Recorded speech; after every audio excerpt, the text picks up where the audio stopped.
আসসালামু আলাইকুম। রাকিব ভার্চুয়াল ক্লাসরুমের পক্ষ থেকে সবাইকে শুভেচ্ছা। বরাবরের মতো তোমাদের সাথে ক্লাসে উপস্থিত রয়েছি আমি মোহাম্মদ রাকিবুল ইসলাম। আমার পরবর্তী ক্লাসের ভিডিও সবার আগে পেতে চ্যানেলটি সাবস্ক্রাইব করে রাখো এবং পাশে থাকা বেল আইকনটি বাজিয়ে দাও। সো আমি আর দেরি করছি না, লেটস গেট স্টার্টেড।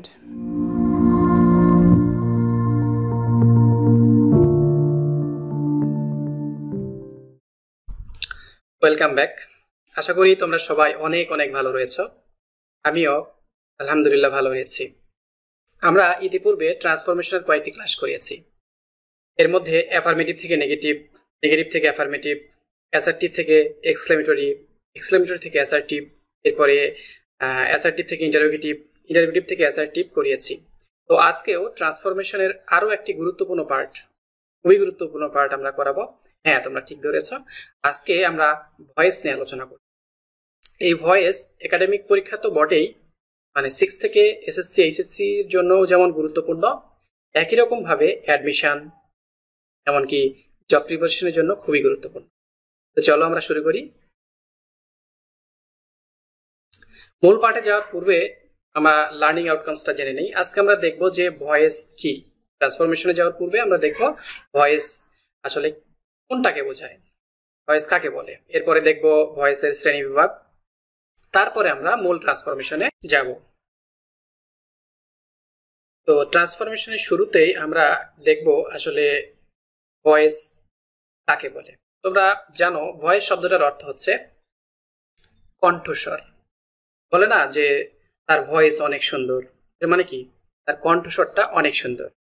কিন্তু বাংলা ব্যাকরণের ভাষায় ভয়েস বলতে আসলে বাচ্য বোঝায়। বাংলা ব্যাকরণের একটা টার্ম রয়েছে যাকে বলা হয় বাচ্য। এই বাচ্যটা কি, ভয়েসটা কি? দেখো, অনেক সময় সেন্টেন্সের সাবজেক্ট নিজে কাজ করে, আবার অনেক সময় সেন্টেন্সের সাবজেক্টটা অন্য কাউকে দিয়ে কাজ করিয়ে নেয়, অর্থাৎ অন্য কারো কাজ সাবজেক্টের উপর এসে পড়ে। এখন সেন্টেন্সের সাবজেক্ট নিজে কাজ করে নাকি অন্য কারো কাজ, অবজেক্টের কাজ সাবজেক্টের উপর এসে পড়ে, এর উপর ভিত্তি করে সেন্টেন্সে ভার্বের যে রূপের পরিবর্তন হয় এটাকে আমরা আসলে বলছি ভয়েস। আমি আবারও বলছি, সেন্টেন্সের সাবজেক্ট নিজে কাজ করে নাকি অন্য কাউকে দিয়ে করিয়ে নেয়, অর্থাৎ অবজেক্টের কাজ তার উপর এসে পড়ে, এটার উপর ভিত্তি করে সেন্টেন্সের ভার্বের যে রূপের পরিবর্তন হয়, ভার্বের এই রূপের পরিবর্তনকে আমরা বলছি ভয়েস। যেমন এখানে সেন্টেন্স দেখো, দুইটা সেন্টেন্স আমি লিখে দিয়েছি। They play football. দ্বিতীয় একটা সেন্টেন্স লিখেছি, দেখো football is played by them. দেখো দুইটা সেন্টেন্সেই কিন্তু একই কাজের কথা বলা হয়েছে। সেটা কি? ফুটবল খেলার কাজ করতে বলা হয়েছে। তো প্রথম সেন্টেন্সটাতে দেখো দে প্লে ফুটবল, এই সেন্টেন্সের সাবজেক্ট দেখো দে, তাই না? সেন্টেন্সের সাবজেক্ট হচ্ছে দে। দে প্লে ফুটবল, তারা ফুটবল খেলে। বলো তো এখানে এই সেন্টেন্সে ফুটবল খেলার যে কাজ সেটা কে করছে? অবশ্যই দে, সাবজেক্ট করছে। যেহেতু এখানে সেন্টেন্সের সাবজেক্ট করছে, এই কারণে আমরা এটাকে অ্যাক্টিভ ভয়েসে লিখেছি। এটাকে বলা হয় অ্যাক্টিভ ভয়েসের বাচ্য, অ্যাক্টিভ ভয়েসের সেন্টেন্স। আরেকটাতে দেখো football is played by them, এই সেন্টেন্সেও একই কথা বলা হচ্ছে, ফুটবল খেলার কথা। কিন্তু খেয়াল করে দেখো এই সেন্টেন্সের সাবজেক্ট কি? ফুটবল। এখন তোমরা একটু চিন্তা করে দেখো, ফুটবল কি নিজে নিজেই খেলে? এটা কি সম্ভব তার দ্বারা নিজে ফুটবল খেলা? না। এটা দেখো দেম, এখানে অবজেক্ট কি রয়েছে? দেম, তারা ফুটবল খেলে, এদের কাজটা আমরা ফুটবলের উপর নিয়ে এসে ফেলেছি, অর্থাৎ অবজেক্টের কাজ সাবজেক্টের উপর দিয়ে চাপিয়ে দিয়েছি। এই যে সেন্টেন্সের সাবজেক্ট যখন নিজে কাজ করছে তখন ভার্বের দেখো প্লে একরকম রূপ, দ্বিতীয় সেন্টেন্সে একই কাজ কিন্তু সাবজেক্টটা চেঞ্জ হয়ে গেছে, অবজেক্টের কাজ সাবজেক্টের উপর এসেছে বলে ভার্বের ভিন্ন একটা রূপ ইজ প্লেড। দেখো এই যে ভার্বের পরিবর্তন, এটাকে আমরা বলছি ভয়েস। আশা করি তোমরা বুঝতে পেরেছো। এবার আমরা দেখব ভয়েসের শ্রেণী বিভাগ। তোমরা জানো, সবাই জানো যে ভয়েস দুই প্রকার, একটা হচ্ছে অ্যাক্টিভ ভয়েস আর একটা হচ্ছে প্যাসিভ ভয়েস। চলো আমরা বিস্তারিত দেখি। অ্যাক্টিভ ভয়েস এর বাংলা হচ্ছে, বাংলা ব্যাকরণের ভাষায় এটাকে বলা হয় কর্তৃবাচ্য বা সক্রিয় বাচ্য। অর্থাৎ যে সেন্টেন্সে সাবজেক্ট নিজেই কাজ করে সেই সেন্টেন্সটাকে আমরা বলি অ্যাক্টিভ ভয়েস বা সক্রিয় বাচ্য। অর্থাৎ সেন্টেন্সে সাবজেক্টটা নিজে নিজে কাজ করতে হবে। যেমন উপরের সেন্টেন্সে খেয়াল করে দেখো, দে প্লে ফুটবল, এই সেন্টেন্সে কিন্তু সাবজেক্ট নিজেই কাজ করেছিল। তো এটা হচ্ছে অ্যাক্টিভ ভয়েস।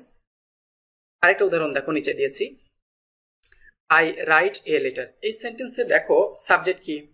Subject I. দেখো তো এখানে কোন কাজের কথা বলা হয়েছে? একটা চিঠি লেখা, লেটার লেখার কথা বলা হয়েছে। বলো তো এই সেন্টেন্সে চিঠিটা কে লিখেছে? অবশ্যই আই লিখেছে, অর্থাৎ সেন্টেন্সের সাবজেক্ট লিখেছে। যেহেতু সেন্টেন্সের সাবজেক্ট নিজেই কাজটা করছে, তো এটা হচ্ছে অ্যাক্টিভ ভয়েস। এবার প্যাসিভ ভয়েসটা দেখো, সংজ্ঞাটা হচ্ছে এরকম যে সেন্টেন্সের সাবজেক্ট, যে সেন্টেন্সের সাবজেক্ট নিজে কাজ করে না, অন্য কারো মাধ্যমে কাজটা করিয়ে নেয়, অর্থাৎ অবজেক্টের কাজ সাবজেক্টের উপর এসে পড়ে, সাবজেক্টটা এখানে নিষ্ক্রিয় থাকে, সেই সেন্টেন্সটাকে আমরা বলি প্যাসিভ ভয়েস।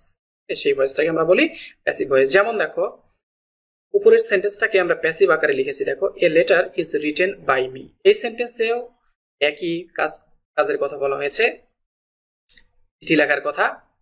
দ্বিতীয় সেন্টেন্সেও একই কাজের কথা বলা হয়েছে, চিঠি লেখার কথা। কিন্তু খেয়াল করে দেখো আমরা সাবজেক্ট চেঞ্জ করে দিয়েছি, a letter is written by me. এখানে সাবজেক্ট কি? A letter. কাজ কিসের কথা বলা হয়েছে? লেটার লেখার কথা বলা হয়েছে। কিন্তু বলো তো লেটার কি নিজে নিজে লিখতে পারে? মনে করো এখানে আমি একটা খাতা দিলাম, পেপার দিলাম, এরকম একটা পেন দিলাম। তারা জীবন থাকলেও কি ওখানে নিজে নিজে লেখা সম্ভব? অবশ্যই কেউ একজন লিখতে হবে। তো যেহেতু এখানে লেটার নিজের কাজটা করার ক্ষমতা নেই, এই কাজটা মি অর্থাৎ আমি করছি, এই সেন্টেন্সে আমি করছি, আমার কাজটা এই লেটার সাবজেক্টের উপরে এসে চাপিয়ে দিচ্ছি, সো এটাকে বলা হয় প্যাসিভ ভয়েস। আমি আবারও বলছি, সেন্টেন্সের সাবজেক্ট নিজে কাজ করলে সেটাকে বলা হয় প্যাসিভ ভয়েস, অ্যাক্টিভ ভয়েস। আর সেন্টেন্সের সাবজেক্ট নিজে না করলে, সেন্টেন্সের সাবজেক্ট নিজে কাজ না করলে যদি অবজেক্টের কাজ তার উপর এসে পড়ে, সেটাকে আমরা বলি প্যাসিভ ভয়েস। তো আমরা ট্রান্সফরমেশনে যাওয়ার পূর্বে আরো একটা বিষয় জানবো, সেটা হচ্ছে আসলে আমরা এই অ্যাক্টিভ ভয়েস প্যাসিভ ভয়েসের দরকারটা কি। দরকারটা এই জন্যই, সেন্টেন্সে মাধুর্য নিয়ে আসার জন্য। তুমি মনে করো কোন একটা রাইটিং লিখছো, সবসময় যদি একই ধরনের সেন্টেন্স লিখো, একই প্যাটার্নের সেন্টেন্স লিখো, সেটা দেখতে যেরকম লাগবে, যদি তুমি সেন্টেন্সটা ভিন্নভাবে লিখো, নতুনত্ব কোনো কিছু নিয়ে আসো, দেখবে যে সেটাতে সবাই আকৃষ্ট হবে। তো সেন্টেন্সে তোমার রাইটিংসে ভিন্নতা নিয়ে আসার জন্য, সৃজনশীল কোনো কিছু নিয়ে আসার জন্য ভিন্ন ধরনের সেন্টেন্সের প্রয়োজন হয়। এই কারণে আমরা আসলে এক সময় এক সেন্টেন্স ব্যবহার করি। অ্যাক্টিভ ভয়েস কোনো সময় ব্যবহার করি, প্যাসিভ ভয়েস কোনো সময় ব্যবহার করি। কখন অ্যাক্টিভ? যখন সেন্টেন্সে যে কাজটা করছে সাবজেক্টটা যদি নিজেই কাজ করে, সেক্ষেত্রে আমরা অ্যাক্টিভ ভয়েস ব্যবহার করব। আর সেন্টেন্সটা তুমি যদি ঘুরিয়ে লেখো, অর্থাৎ সেন্টেন্সের যাকে তুমি সাবজেক্ট বানাবে, সেই সাবজেক্টটা যদি কাজ করার ক্ষমতা না রাখে, সেন্টেন্সে সেই কাজ, যে কাজের কথা বলা হচ্ছে সেই কাজটা করার ক্ষমতা না রাখে, তখন আমরা সেটাতে প্যাসিভ ভয়েস ব্যবহার করি, ভার্বটা প্যাসিভ ফর্মে ব্যবহার করি। আশা করি তোমরা বুঝতে পেরেছ। তো এরপরে দেখি, ট্রান্সফরমেশনে যাওয়ার পূর্বে আমাদের কয়েকটা বিষয় খেয়াল রাখতে হবে, সেটা আমি পর্যায়ক্রমে দিয়েছি। দেখো, প্রথমে আমাদের নির্বাচন করতে হবে সেন্টেন্সের সাবজেক্ট। এটা মোস্ট ইম্পর্টেন্ট, এটা সবাই পাবে, খুবই সহজ। সেন্টেন্সের কে কাজটা করছে, সেন্টেন্সের সাবজেক্টটা কি, এটা প্রথমে নিরূপণ করতে হবে। এরপরে ভার্ব, সেন্টেন্সের ভার্ব এবং ভার্বের টেন্স, অর্থাৎ সেন্টেন্সের ভার্বটা কোন টেন্সে রয়েছে, এটা নির্বাচন করা জানা খুবই জরুরি। এই জন্যই তোমাদের আগেই বলেছি যে প্রত্যেকটা গ্রামার আইটেমের জন্য মাস্ট হচ্ছে টেন্সের ভার্বটা, টেন্সের স্ট্রাকচার। টেন্সের স্ট্রাকচার তোমরা যদি মাথায় রাখতে পারো, সবগুলো গ্রামার আইটেমই সহজ হবে। আর যদি টেন্সের স্ট্রাকচার মাথায় না থাকে, সবগুলো গ্রামারই এবং কি রাইটিংস ভুল হয়ে যাবে। এই কারণে টেন্সটা অবশ্যই ঠিক রাখতে হবে। এরপরে যেটা মোস্ট ইম্পর্টেন্ট, সেটা হচ্ছে অবজেক্ট। ভয়েস চেঞ্জ করার জন্য অতীব গুরুত্বপূর্ণ হচ্ছে সেন্টেন্সের অবজেক্ট চিহ্নিত করা। এখন ইতিপূর্বেই তোমাদেরকে বলেছি যে অবজেক্ট হচ্ছে অবজেক্টের বাংলা হচ্ছে বাংলা ব্যাকরণের ভাষায় এটাকে বলা হয় কর্ম। অবজেক্টের বাংলা হচ্ছে কর্ম। আমরা বলি যে সেন্টেন্সের ভার্বকে কি বা কাকে দ্বারা প্রশ্ন করে যদি ভার্বের পরে কোনো উত্তর পাওয়া যায়, সেটাকে আমরা বলি অবজেক্ট বা কর্ম। তো এই অবজেক্ট চেনা খুবই জরুরি, কারণ অবজেক্টকে ভয়েস চেঞ্জ করার সময় থেকে সাবজেক্ট করতে, তো অবজেক্ট অবশ্যই চিনতে হবে। আমি আবারও বলছি, সেন্টেন্সের ভার্বকে কি বা কাকে দ্বারা প্রশ্ন করলে যে উত্তর পাওয়া যায় সেই উত্তরটাই হচ্ছে সেই সেন্টেন্সের অবজেক্ট। যেমন দেখো, হি প্লেস ফুটবল, এটা একটা সেন্টেন্স। এই সেন্টেন্সে দেখো হিটা আমাদের সাবজেক্ট, প্লেস ভার্ব এবং ফুটবল। বলতো এখানে কি কোন কাজের কথা বলা হচ্ছে? খেলার কথা বলা হচ্ছে। এখন আমি যদি খেলাকে প্রশ্ন করি, সে কি খেলে? কি খেলে? ফুটবল খেলে।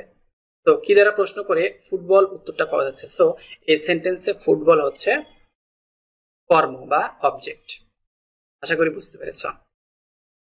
এখন তোমাদের পরীক্ষায় বিভিন্ন ধরনের সেন্টেন্স ভয়েস চেঞ্জ করার জন্য দেওয়া হয়।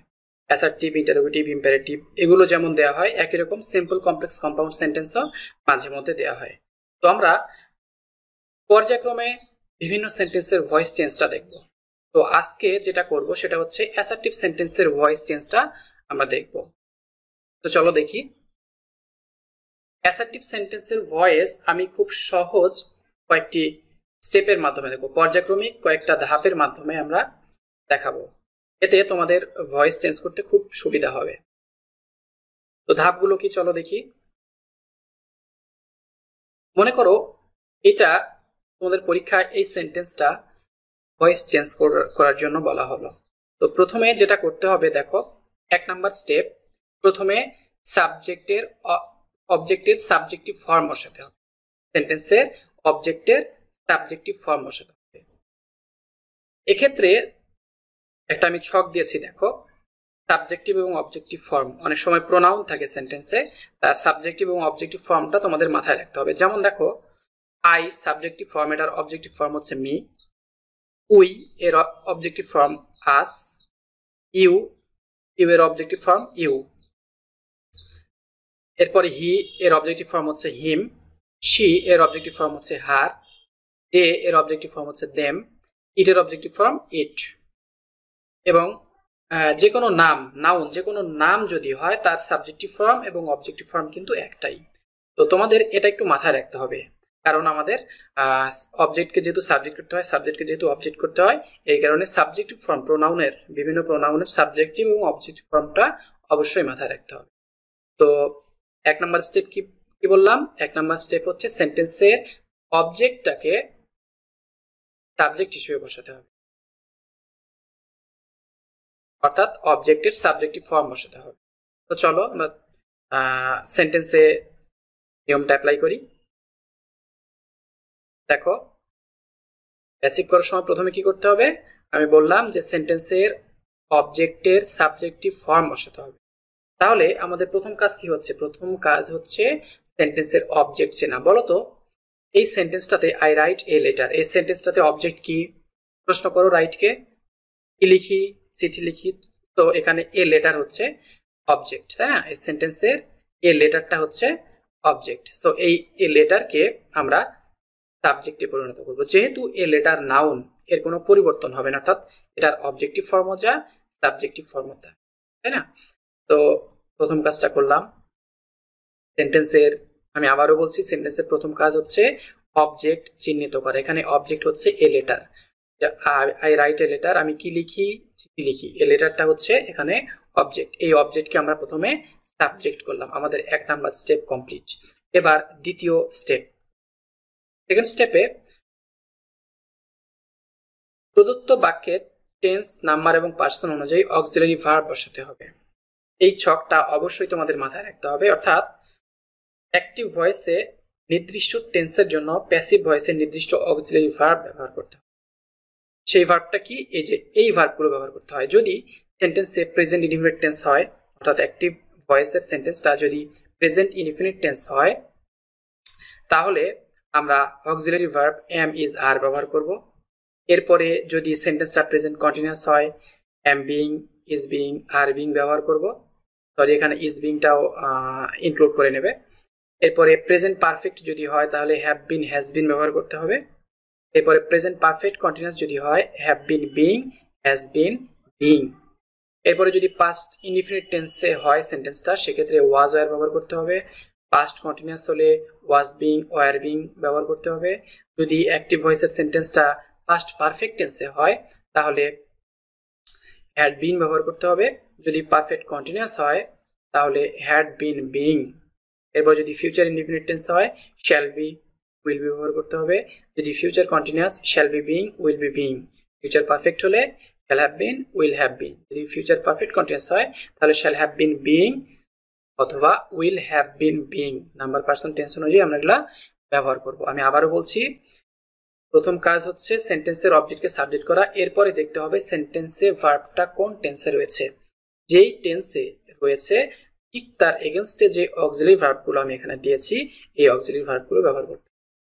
তো দ্বিতীয় কাজ হচ্ছে আমাদের ভার্ব চেনা। এই সেন্টেন্সের ভার্বটা কি? রাইট। বলো তো এটা কোন টেন্সে রয়েছে? অবশ্যই প্রেজেন্ট ইনডিফিনিট টেন্সে রয়েছে। তো প্রেজেন্ট ইনডিফিনিট টেন্স থাকলে আমাদের অক্সিলারি ভার্ব এম ইজ আর যে কোনো একটা ব্যবহার করতে হবে পার্সন নাম্বার অনুযায়ী। যেহেতু এ লেটার থার্ড পার্সন এবং সিঙ্গুলার নাম্বার, তো এটার সাথে ইজ হবে, তাই না? তো এই লেটারের অক্সিলারি ভার্ব আমরা কি ব্যবহার করলাম? যেহেতু প্রেজেন্ট ইনডিফিনিট টেন্সে রয়েছে আমরা অক্সিলারি ভার্ব ইজ ব্যবহার করলাম। এটা আমাদের দ্বিতীয় স্টেপ গেল।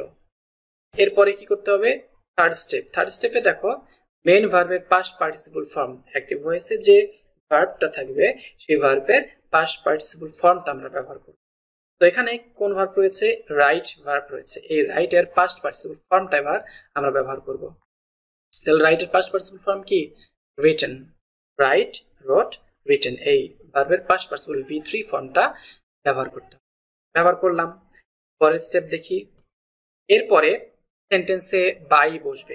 আসলে সবসময় বাই বসে না। প্রিপোজিশনে অ্যাপ্রোপ্রিয়েট প্রিপোজিশনের নিয়ম অনুযায়ী, অর্থ অনুযায়ী অনেক সময় অ্যাট, অনেক সময় উইথ, অনেক সময় টু ব্যবহার করতে হবে। আমি এখানে দেখো কয়েকটা শব্দ দিয়েছি, যেমন গ্র্যাটিফাই। গ্র্যাটিফাই এর সাথে কিন্তু বাই হয় না, গ্র্যাটিফাই উইথ ব্যবহার করতে হবে, অর্থাৎ সেখানে বাই হবে না, উইথ হবে। তারপরে প্লিজ, প্লিজড উইথ হয়, আবার প্লিজড অ্যাট হয়, অ্যাটও হয় কিন্তু। হ্যাঁ, যদি কোনো বিষয় হয় তাহলে প্লিজড অ্যাট হয়, আর যদি কোনো ব্যক্তির উপর সন্তুষ্ট হয় সেক্ষেত্রে প্লিজড উইথ হয়। এরপরে স্যাটিসফাই একই রকম, স্যাটিসফাইড উইথ। এরপরে ব্লেসের সাথেও বাই হয় না, ব্লেসড উইথ হয়। এরপরে গ্ল্যাডের সাথে অ্যাট হয়, গ্ল্যাড বাই হয় না। অর্থাৎ এটা হচ্ছে অর্থানুযায়ী অ্যাপ্রোপ্রিয়েট প্রিপোজিশনের নিয়ম অনুযায়ী তোমার অনেক সময় বাই না বসে কোনো ক্ষেত্রে উইথ, অ্যাট, টু বসে। যেমন ননের সাথে কিন্তু টু হবে, নন বাই হবে না, নন টু হবে। সারপ্রাইজড অ্যাট হবে। তারপরে ফিল যদি ভার্ব থাকে ফিল্ড উইথ হবে, ফিল্ড বাই হবে না কখন। তো এই বিষয়টা একটু মাথায় রাখতে হবে। তো আমরা কোথায় আছি? আমরা 4 নাম্বার স্টেপে রয়েছি। 4 নাম্বার স্টেপ কি? প্রথমে বাই ব্যবহার করতে হবে। তবে এটা নিয়ে মাথা ঘামানোর খুব বেশি দরকার নেই, কারণ তোমাদের ম্যাক্সিমাম সেন্টেন্সই বাই দিয়েই থাকবে। এক্সেপশনাল যদি সেন্টেন্স দেয় এই ভার্বগুলো একটু মাথায় রাখবে। এই ভার্বগুলো থাকলে এক এক সেন্টেন্স এক এক ভার্বের সাথে অর্থ অনুযায়ী অ্যাপ্রোপ্রিয়েট প্রিপোজিশনের নিয়ম অনুযায়ী উইথ, কোনোটার সাথে অ্যাট, আবার কোনোটার সাথে টু ব্যবহার করতে হবে। তো এখানে আমরা ব্যবহার করব হচ্ছে বাই, এটার সাথে বাই হবে, বাই ব্যবহার করলাম। এরপরে যেটা করতে হবে সেটা হচ্ছে ফিফথ স্টেপ, সেন্টেন্সের সাবজেক্টকে অবজেক্ট বানাতে হবে, সেন্টেন্সের সাবজেক্টের অবজেক্টিভ ফর্ম বানাতে হবে। এখানে বলো তো সেন্টেন্সের সাবজেক্টটা কি রয়েছে? সেন্টেন্সের সাবজেক্ট আই রয়েছে। এই আই কে অবজেক্ট বানাতে হবে। বলো তো আই এর অবজেক্টিভ ফর্ম কি? এক্স্যাক্টলি, আই এর অবজেক্টিভ ফর্ম হচ্ছে মি। সো এখানে এই আই এর অবজেক্টিভ ফর্ম আমরা মি বসিয়ে দিয়েছি। তোমাদের সুবিধার্থে আমি স্টেপগুলো আরেকবার দেখাচ্ছি। দেখো, একটা সেন্টেন্সের অ্যাসার্টিভ সেন্টেন্সের প্যাসিভ ভয়েস কিভাবে করব? প্রথমে সেন্টেন্সের অবজেক্টটাকে সাবজেক্ট বানাবো। এখানে লেটারটা রয়েছে অবজেক্ট, প্রথমে আমরা সাবজেক্ট করলাম। দ্বিতীয় স্টেপে দেখতে হবে সেন্টেন্সটি অ্যাক্টিভ সেন্টেন্সের ভার্বটি কোন টেন্সে রয়েছে। যেই টেন্সে থাকবে সেই টেন্সের এগেনস্টে এখানে সবগুলো অক্সিলারি ভার্ব দেওয়া রয়েছে, এগুলো একটু মুখস্থ রাখতে হবে, সেই অক্সিলারি ভার্বটা বসিয়ে দেব। তো এখানে আমরা দেখছি প্রেজেন্ট ইনডিফিনিট টেন্সে রয়েছে সেন্টেন্সটা। তো এটা আমরা এম ইজ আর, যেহেতু a letter third person singular, is ব্যবহার করলাম। দ্বিতীয় স্টেপ আমাদের কমপ্লিট। থার্ড স্টেপে যেটা করতে হবে সেটা হচ্ছে সেন্টেন্সের যে ভার্বটা থাকবে সেটার পাস্ট পার্টিসিপল ফর্ম বসাতে হবে। এখানে ভার্বটা রয়েছে হচ্ছে রাইট, এর ভার্বের পাস্ট পার্টিসিপল ফর্ম হচ্ছে রিটেন বসিয়ে দিলাম। ওকে, এরপরে যেটা করতে হবে বাই বসাতে হবে, কোন কোন ক্ষেত্রে অ্যাপ্রোপ্রিয়েট প্রিপোজিশনের নিয়ম অনুযায়ী অর্থানুযায়ী উইথ অ্যাট টু ও বসবে। তো এখানে আমরা বাই বসালাম। এরপরে সেন্টেন্সের সাবজেক্টকে অবজেক্ট বানাতে হবে, অর্থাৎ সেন্টেন্সের সাবজেক্টের অবজেক্টিভ ফর্ম ব্যবহার করতে হবে। এখানে আই এর অবজেক্টিভ ফর্ম হচ্ছে ই। আশা করি তোমরা খুব ভালোভাবে এটা বুঝতে পেরেছ। চলো আমরা আরো কিছু উদাহরণ দেখি যাতে করে তোমাদের ভয়েসটা ভালোভাবে বুঝতে সুবিধা হয়। দেখো তোমাদের সুবিধার্থে আমি এটা স্ট্রাকচারটাও এখানে দিয়ে দিয়েছি। সেন্টেন্সের অ্যাসার্টিভ সেন্টেন্সের ভয়েসটা করি কিভাবে, আমরা সেন্টেন্সের ভয়েস করি হচ্ছে অ্যাসার্টিভ সেন্টেন্সের ভয়েস পরিবর্তন করি আমরা প্রথমে অবজেক্টকে সাবজেক্ট করি, তারপরে টেন্স অনুযায়ী অক্সিলারি ভার্বটা বসাই, তারপরে ভার্বের পাস্ট পার্টিসিপল ফর্ম, তারপরে বাই, কোন কোন ক্ষেত্রে অ্যাট টু উইথ, এরপরে শেষে সাবজেক্টের অবজেক্টিভ ফর্ম বসাই। এবার উদাহরণগুলো খেয়াল করো। যেমন দেখো, Sony is singing a song. এই সেন্টেন্সে দেখো অবজেক্ট কি, এ সং। তো প্রথমে কি করতে হবে, অবজেক্টকে সাবজেক্ট বানাতে হবে, এ সং নিয়ে আসলাম। এরপরে যেহেতু এটা প্রেজেন্ট কন্টিনিউয়াস টেন্স, আমাদের প্রেজেন্ট কন্টিনিউয়াস টেন্সের অক্সিলারি ভার্ব কি, is being, am being, are being.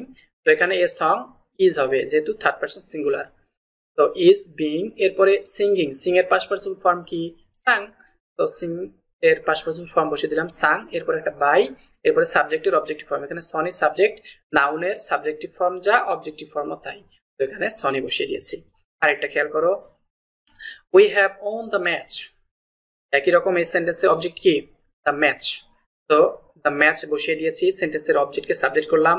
এরপরে দেখতে হবে সেন্টেন্সের কোন টেন্সে রয়েছে। এটা দেখো হ্যাভ ওন প্রেজেন্ট পারফেক্ট টেন্সে রয়েছে। তো যেহেতু প্রেজেন্ট পারফেক্ট টেন্সে রয়েছে অক্সিলারি ভার্ব কি হবে, হ্যাজ বিন। তো এখানে আমরা হ্যাজ বিন বসিয়ে, হ্যাভ বিন অথবা হ্যাজ বিন যেহেতু থার্ড পারসন সিঙ্গুলার, তো এখানে হ্যাজ বিন হবে, হ্যাজ বিন বসিয়ে দিয়েছি। এরপরে অন এর পাস্ট পার্টিসিপল ফর্ম কি, অন, উইন, অন, অন, সেখানে এখানে আমরা অন বসিয়ে দিয়েছি। এরপরে বাই, এরপরে উই এর অবজেক্টিভ ফর্ম কি, আস, এখানে আস বসিয়ে দিয়েছি। আরেকটা দেখো, আই থ্যাঙ্কড মাই ফ্রেন্ড। তো ফ্রেন্ড, মাই ফ্রেন্ডটা হচ্ছে এখানে অবজেক্ট, এখানে সাবজেক্ট করব। তাহলে মাই ফ্রেন্ড এখানে কোন টেন্সে রয়েছে, ভার্ব, এটা রয়েছে পাস্ট ইনডিফিনিট টেন্সে রয়েছে। তো এটার অক্সিলারি ভার্ব কি হবে, ওয়াজ ওয়্যার, যেহেতু এখানে singular verb, singular subject, so আমরা সিঙ্গুলার ভার্ব ব্যবহার করব, ওয়াজ। এরপরে ভার্বের past participle form thank, thanked, thanked, এখানে থ্যাঙ্কটি ব্যবহার করতে হয়েছে। এরপরে বাই, আই এর অবজেক্টিভ ফর্ম হচ্ছে মি। ওকে, আরেকটা দেখো, I was helping my friend. এটা কোন টেন্সে রয়েছে, প্রেজেন্ট পাস্ট কন্টিনিউয়াস টেন্সে রয়েছে। তো এখানে প্রথমে অবজেক্টকে সাবজেক্ট করো, মাই ফ্রেন্ড নিয়ে আসলাম। এরপরে ওয়াজ হেল্পিং যেহেতু পাস্ট কন্টিনিউয়াস টেন্সে রয়েছে, এর অক্সিলারি ভার্ব কি, ওয়াজ বিং, ওয়্যার বিং। তো এখানে অক্সিলারি ভার্ব ওয়াজ বিং ব্যবহার করলাম। এরপরে ভার্বের পাস্ট পার্টিসিপল ফর্ম হেল্পড, এরপরে একটা বাই, এরপরে সেন্টেন্সের সাবজেক্টের অবজেক্টিভ ফর্ম, আই এর অবজেক্টিভ ফর্ম হচ্ছে মি। আমি তোমাদের সুবিধার্থে আবারও বলছি স্টেপগুলো। প্রথমে আমরা সেন্টেন্সের অবজেক্টকে সাবজেক্ট করব, মানে প্রথম কাজ হচ্ছে আমাদের অবজেক্ট চেনা, সেন্টেন্সের অবজেক্ট কোনটা রয়েছে সেটা চিনতে হবে। এরপর ওই অবজেক্টকে সাবজেক্ট ব্যবহার। দ্বিতীয় যে কাজ সেটা হচ্ছে সেন্টেন্সটা কোন টেন্সে রয়েছে, সেই টেন্সের এগেনস্টে একটা অক্সিলারি ভার্বের যে সকটা রয়েছে সেই সক অনুযায়ী অক্সিলারি ভার্ব বসিয়ে দিতে হবে।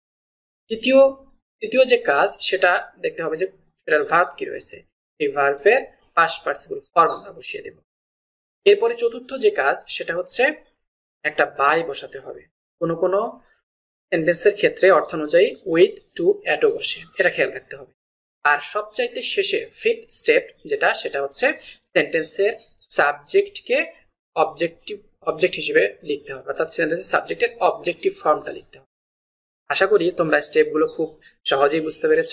তোমরা অনেক বেশি বেশি চর্চা করবে, তাহলে তোমরা ভয়েস খুব সহজে, এটা কিন্তু খুবই সহজ বিষয়, তোমরা যদি বুঝতে পারো তাহলে কিন্তু অনেক মজা পাবে। আশা করি তোমরা ক্লাসটা উপভোগ করেছ। তো আজকের মতো এই পর্যন্তই, দেখা হবে পরবর্তী ক্লাসে নতুন কোনো টপিক নিয়ে। সে পর্যন্ত আল্লাহ হাফেজ।